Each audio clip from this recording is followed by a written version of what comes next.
Now, the Saudi-led coalition has welcomed an offer of talks made by Yemen's former president Ali Abdullah Saleh, whose forces, along with the Houthi rebels, have been fighting the coalition for more than 2 years. In the past few days, fighting has broken out between the former allies. Audrey Davis has more. There are only fighters on the streets of Yemen's capital. And this time, it's allies fighting each other. Gunmen loyal to the former president, Ali Abdullah Saleh, are now trying to force Houthi fighters out of the city.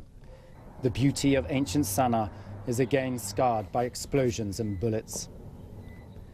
What's already a complex struggle in Yemen has become even more so. On one side is President Hadi, whose forces control the land in red. He's backed by Saudi Arabia and 8 other mostly Sunni Arab states.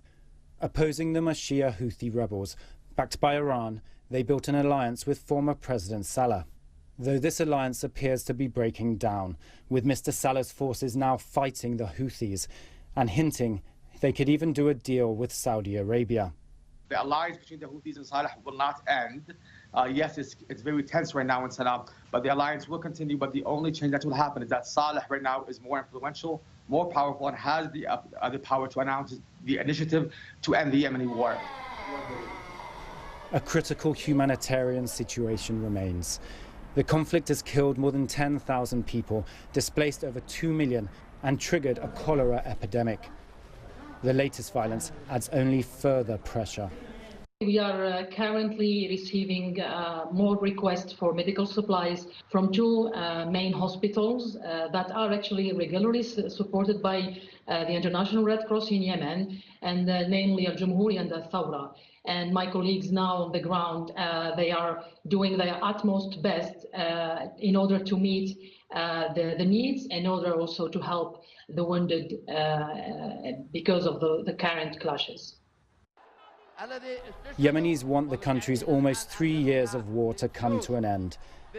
But that may revive the dominance of a man who, until the Arab Spring, spent 33 years as their president. Audrey Davis, BBC News.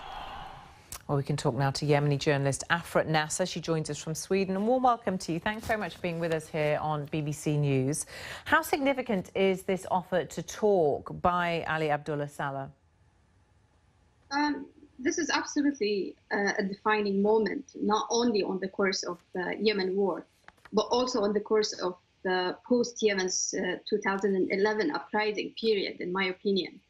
I think clearly the Saudis are not only succeeding in starving Yemen into negotiations, but also into returning Yemen to pre-Yemen's 2011 uprising political reality.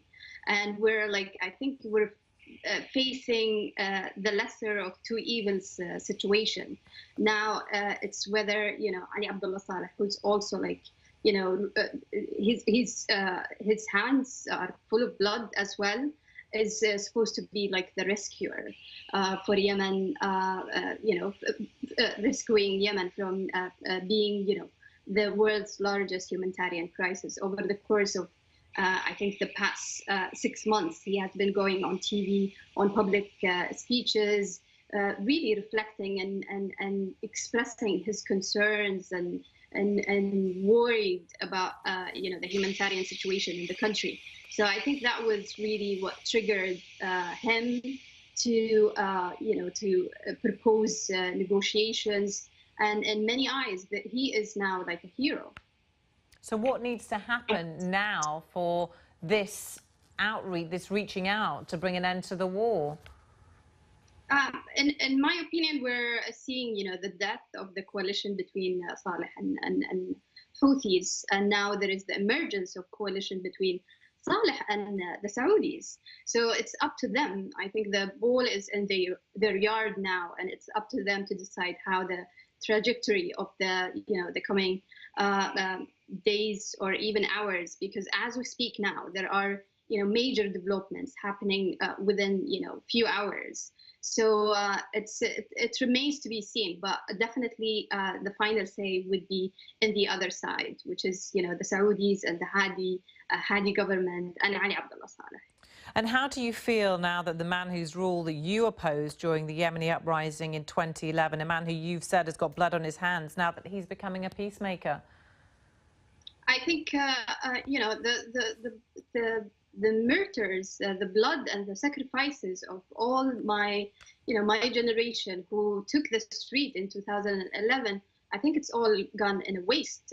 In my opinion, I think we're going to block zero, and we're as if there was never an uprising, and it seems as if there is like Stockholm syndrome, that a lot of people are turning blind to what kind of violations this man has done over not only the past few years, but for like the past 3 decades. Okay. So it's a very, very confusing moment, I think, in Yemen's modern history.